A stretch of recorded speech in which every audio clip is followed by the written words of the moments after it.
Hey everybody, Pete here. Just wanted to give my opinion on a couple of the big stories that I've been seeing all over YouTube this last week. The first story is about this company, to my understanding, is a multi-million-dollar company called Bricks and Minifigs. For all you nerds out there, Bricks and Minifigs is a company that specializes in Legos. Yeah, Legos, little plastic square, Um, I stopped playing with them when I was young. Apparently, not everybody did. It is huge. I mean, when I say huge, I'm talking like this company, Bricks and Minifigs, took a consignment from an old man, roughly around $200,000 worth of Star Wars Legos, and um, did some shady stuff. The internet does what the internet does, and this dude named Reckless Ben got involved to try and, kind of Robin Hood Bricks and Minifigs, and get this dude his money back for his dying father, so they could afford his medical treatment, something along those lines. And it has been everywhere. All the internet, YouTube lawyers, Viva was covering it. Clearly Established was covering it. I even my favorite, the civil rights attorney, has been covering it. So, I figured I'd give my opinion on it. Um, yeah, here's the part of it that I think is the most messed up. The people that we're supposed to look to be completely non-biased, the ones that are supposed to help the little guy and the big guy, even if the big guy is, when they're supposed to help the person that's right, and that would be the police. Uh, One of the things I always say is, if you don't think that a situation can get worse, call the cops, and they will definitely prove you wrong. Um, don't get me wrong, not a police hater. We need the police. I have just never involved the police in a situation in my life and seen it get better. Now, maybe I need to find some different situations, something along those lines, but who knows? But anyway, from what I'm understanding, this Bricks and Minifigs company has gotten so much bad press, so much bad publicity over all the stuff that's been going on, that they took the franchise away from the two tool bags that are that tried to take the money from this guy, and now they're just in a PR nightmare. And it's going to be interesting to see in the next few days, weeks, what happens if they're able to dig themselves out of that hole. Somebody once said there's no such thing as bad publicity.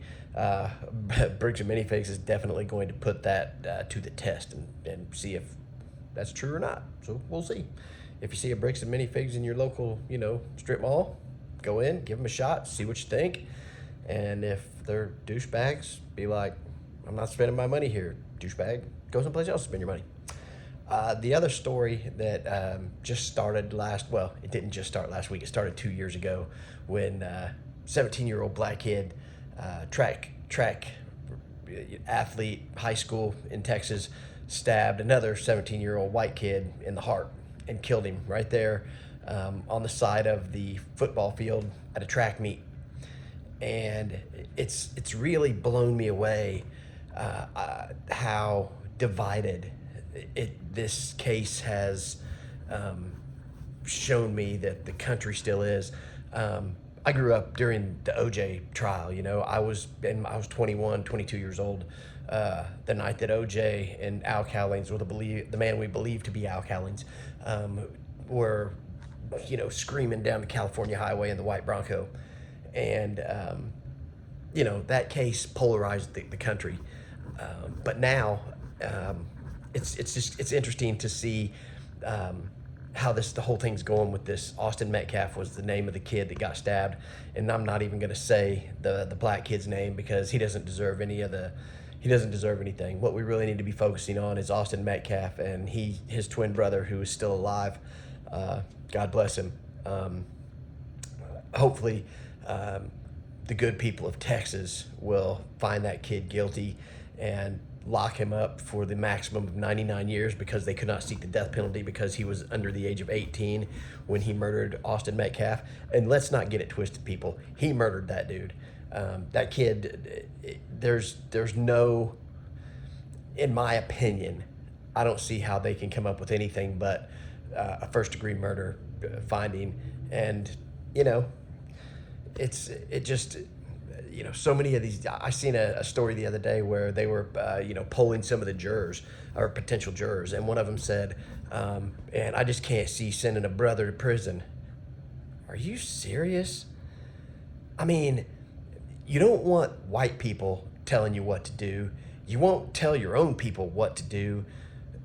I mean, how do you guys think that society is going to survive if you guys can't even police yourselves and get super offended when we try and police you? Where does that lead you? What's gonna happen? Hey man, you know, I'm just a 52-year-old white dude that has some questionable opinions. If you guys want to hear some more of them, let me know, because man, I'd love to tell them to you. Probably a little too much. Anyway, have a good day.